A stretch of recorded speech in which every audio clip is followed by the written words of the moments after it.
మరిన్ని మంచి విషయాలు తెలుసుకుంటారు.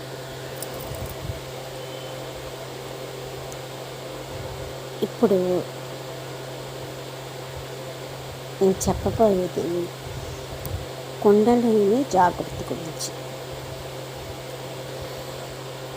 అలాగే మూడో కన్ను గురించి. శివుడికి మూడో కన్ను ఉంటుంది కదా, అలాగే మనలాంటి వాళ్ళకి కూడా మూడో కన్ను ఉంటుంది. ఇవన్నీ మీకు సరిగ్గా తెలియజేస్తాను. కుండలిని జాగృతి గురించి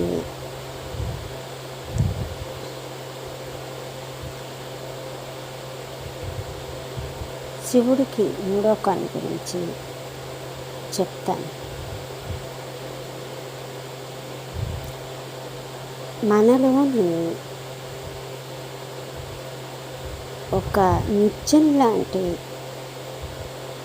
ఎన్నిపోస, నిచ్చెన లాంటి ఎన్నిపోస, స్టెప్ బై స్టెప్ నిచ్చెనలాగా ఉండే బాల్కనీ లాగా ఈ పక్క ఆ పక్క బాల్స్ ఉంటాయి. ఒక బొమ్మకి గీస్తే ఎలా రౌండ్గా తిరుగుతుందో, మన బాల్కనీలోని ఒక బొమ్మ పెట్టి గీస్తే తిప్పితే ఎలా తిరుగుతుందో అలా తిరుగుతుంది. అంటే చక్రాలు ఈ విష్ణుమూర్తి చక్రంలాగా తిరుగుతుంది అన్నమాట. అవి పనిచేస్తే మన మూడో నేత్రం కూడా పనిచేస్తుంది. అది ఎలా అందరికీ అలా జరగదు, భక్తితో సాధ్యమవుతుంది. ప్రతిరోజు నిమిషం పాట్న నామం మన మనసులోని అలాగే అనుకొని ఓం నమ శివాయ, వెంకటేశాయ, లక్ష్మి, విఘ్నేశ, అన్నపూర్ణ, సరస్వతి, మీకు నచ్చినది అలాగా ఎక్కువగా ఒక దేవుడిపై ప్రేమ ఉంటుంది కదా, ఆ ప్రేమ పలుకుతూ ఉండాలన్నమాట. ఆ నామం అర్థమైంది కదా. పలుకుతూ ఉంటే ఎప్పుడో మైమరిచినప్పుడు హఠాత్తుగా నామం మనలోని వస్తుంది. వచ్చినప్పుడు అది మీకు ఇలా రౌండ్ షేప్లో తిరుగుతుంటుంది, కీచే బొమ్మలాగా. ఈ నెచ్చిన మెట్లు ఎక్కుతూ ఉంటుంది అన్నమాట.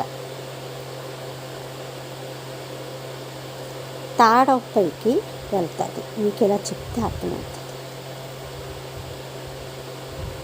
అప్పుడు వెళ్ళినప్పుడు మీకు ఒక చోటనే సమాధి స్థితి అయినట్టు అయిపోతుంది అన్నమాట. ఆ ఆత్మ దేవుల్లో కలుస్తుంది. అటువంటి స్థితి స్త్రీలు పురుషులు రావచ్చు, కాకపోతే వాళ్ళు యోగిలాగా ఉండాలి. సాధారణమైన మనుషులకి అక్కడ వరకు వెళ్ళడం కష్టం. సంసారం, పిల్లలు, బాధ్యతలు ఉన్న వాళ్ళకి ఈ కొంచెం అనేది ఈ నుదిటి భాగం, బొట్టు భాగాన మూడో కన్ను అక్కడ ఉంటుంది. అది ఎలా ఓపెన్ అవుతుంది అనేది మీకు ఇప్పుడు చెప్తాను. ఇప్పుడు మీకు పూర్వం టీవీలు ఉండేవి కదా, ఉంటాయి, అందరింట్లో ఉంటాయి. జినిమిలు వచ్చేది, జినిమిలుగా జినిమిలు వస్తుంది.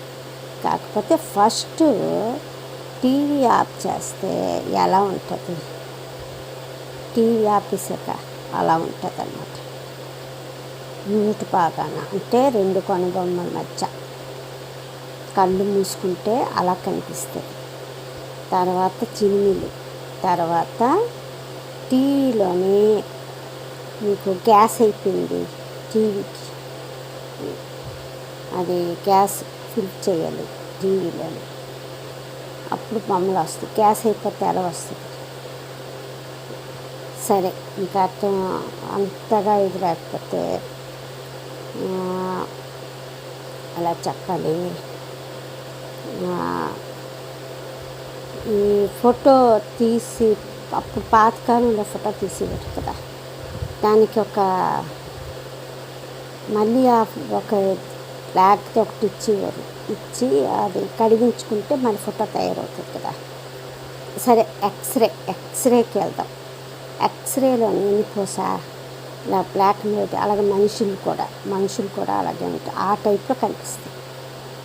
ఇంకేదో అర్థం కాదులేండి, అది మీకు ఏ అర్థం కాని పరిస్థితి ఉంటుంది. అలా ఉంటాయి అన్నమాట. అంటే మీకు అక్కడ కళ్ళు మూసుకుంటే అలా మీరు ఉంటే అలా ఉంటాయి. ఇక్కడ నా టీ చాలగైపోతుంది. రోజుకి ఒక 2-3 సార్లైనా తాగాలి అనిపిస్తుంది అంతే. సరే, ఇక్కడ ఇలా కనిపిస్తుంది.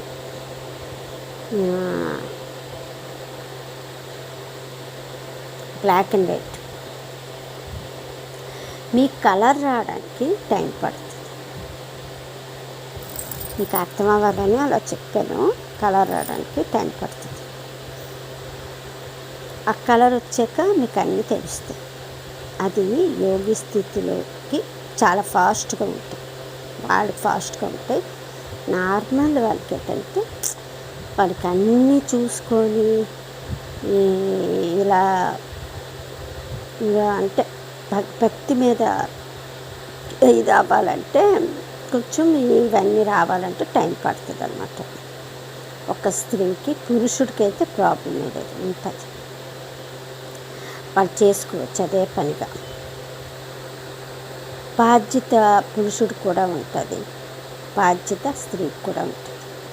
పెళ్ళి పేరెంటాలు అయితే వాళ్ళ పిల్ల జల్ల వాళ్ళకి చూడటం, మానవరాళ్ళు ఇవన్నీ వస్తాయి. కాబట్టి ఇదంతా అయ్యి లాస్ట్ మూమెంట్ అంటే ఈ స్థితి ముందు నుంచి ఉంటే మీరు అప్పటికన్నీ అయిపోయినప్పుడు హ్యాపీగా ఇంట్లో ఉన్నప్పుడు రోజు పూర్తిగా భగవంతుడికి అంకితం అయిపోవచ్చు. అప్పుడు మీకు బాగుంటుంది. ఇదంతా ఏంటంటే చనిపోయాక మంచి జన్మ లేదా అక్కడే స్థానం దొరికే అదృష్టం భగవంతుడి వద్దనే, మరో జన్మ ఉండదు. ఇవి పాపాలన్నీ పోతాయి, మంచిగా ఉంటుంది, అంత బాగుంటుంది అన్నమాట. పుణ్యం సంపాదించుకోవాలి అంటే ఏ తప్పుడు చేయకుండా భగవంతుడు దగ్గర మన పేరు సంపాదించాలంటే భగవంతుడి దగ్గర కూడా మన పేరు సంపాదించుకోవాలి. ఎందుకంటే భగవంతుడికి మన మీద ప్రేమ కలగాలి, మంచి వ్యక్తివని అనిపించుకోవాలి. ఒక మనుషుల్లోని మనం ఎలాగైతే పేరు ప్రత్యేకలు తెచ్చుకుంటామో దేవుడి వద్ద కూడా తెచ్చుకోవాలి. అదనమాట. అప్పుడే భగవంతుడు ఇప్పుడు అన్నమయ్య, మళ్ళీ సరిగ్గా చెప్పినప్పటికే గుర్తురాదు, భద్రాచలం,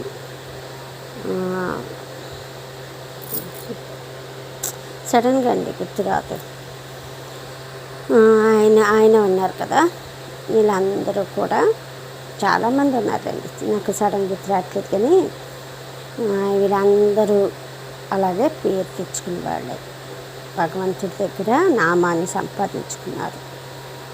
భగవంతుడు నామాన్ని జపించిన వాడు భగవంతుడి దగ్గర తన నామాన్ని సంపాదించుకున్నాడు. అర్థమైందా? అలా రావడానికి, అంత పాటలు పట్టడానికి ఇప్పుడు ఈ కాలంలోనే చాలా కష్టం. కాకపోతే ముందే భక్తి పూర్వజన్మలోని పుణ్యం చేసుకున్న వాళ్ళు, పూర్వజన్మలో కూడా భక్తి సాధన చేసిన వాళ్ళు ఈ జన్మలో ఇంత అంత ఉంటుంది కాబట్టి ఇది వాళ్ళు ముందుకు వెళ్ళగలరు. ఎంతవరకు వెళ్తారో వాళ్ళకి కూడా తెలీదు, వెళ్తారు. అదనమాట. ఇప్పుడు నేను చెప్పింది ఏంటంటే, ఈ సిమ్టమ్స్ ఇలా ఉంటాయి. పూర్తిగా పూర్వకాలం టీవీ గ్రహించాలి. టీవీ లాగే ఉంటుంది. కలర్గా ఉంటాయి అని అంటారు కదా, కలర్లు వస్తాయి. ఈ కలర్ అయితే ఆ కలర్ అయితే అవి ఎప్పుడు వస్తాయంటే మీకు ఓపెన్ అయినప్పుడు వస్తాయి. అంటే ఇప్పుడు కలర్ టీవీస్ బొమ్మలు వస్తాయి కదా, అప్పుడు బ్లాక్ అండ్ వైటే ఉండేది పూర్తిగా.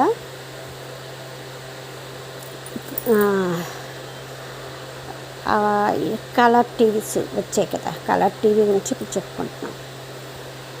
జిన్మిల్లు అప్పుడు వచ్చేది, జిన్మిల్లు వచ్చి తర్వాత ఓపెన్ అయింది టీవీ, పిక్చర్ వచ్చేది. పిక్చరు టీవీ గ్యాస్ అయిపోతే మరి పిక్చర్ పోతుంది కదా, అది అక్కడ దెయ్యాలు మళ్ళలాగా వస్తాయి కదా, మాకు సరి కనబడదు. ఆ టైప్లో ఉంటుంది. పూర్తిగా రావడానికి మనకంతా ఇప్పుడున్న పరుపు మీద దుప్పటి, ఆ దుప్పటి మీద ఉన్న పువ్వు రంగు అంతా కనిపించాలి అని అంటే అలాగా. అది ఇంకా మీరు బాగా భక్తి సాధనలోని పూర్తిగా వెళ్ళాలి. అంటే మీకు ఇంకా ఈ బొమ్మ చాలా ఫాస్ట్గా తిరగాలి. తిరిగితేనే మీకు అక్కడ వస్తుంది, అప్పుడు కనిపిస్తుంది. అర్థమైంది కదా. ఈ భక్తి ఎంత ఎక్కువగా ఉంటే అంత మనం చేసే మంచి పుణ్యము, మంచితనము, మంచి కార్యాలు, మంచి కార్యక్రమాలు మంచిగా అంతా జాలి, దయ, భక్తి మంచి స్థాయిలో ఉండాలి. దేవుడి మీద ప్రీతమైన నమ్మకం ఉండాలి. మన ప్రాణాలైన దేవుడికి ఇచ్చేసినంత ఉండాలి. అతనికి దాసుడైపోవాలి. అదనమాట. అంటే దేవుడికి దాసుడైపోవాలి. ఇప్పుడు అలాగా అంత ఉంటేనే మన భక్తి ముందుకెళ్తుంది. మనం పూర్తిగా దేవుడు మనకి ఆయన వద్దకి చేర్చుకుంటాడు, మనకి ఆయన వద్ద భగవంతుడు చేర్చుకుంటాడు. అర్థమైంది కదా. ఇలాగా ఈ భక్తిలో ఉండాలన్నమాట. అంటుంటేనే మన దివ్య దృష్టి ఓపెన్ అవుతుంది, దివ్య దృష్టి కనబడుతుంది, అన్నీ చూడగలుగుతాము, అన్నీ తెలుసుకోగలుగుతాము. అర్థమైంది కదా. అది సరే, మరన్నీ మంచి విషయాలు తెలుసుకుందాం మరొక వీడియోలో. మీకు తెలియాలని తెలియజేయాలని చెప్పాను. ఓకేనా? ఓకే.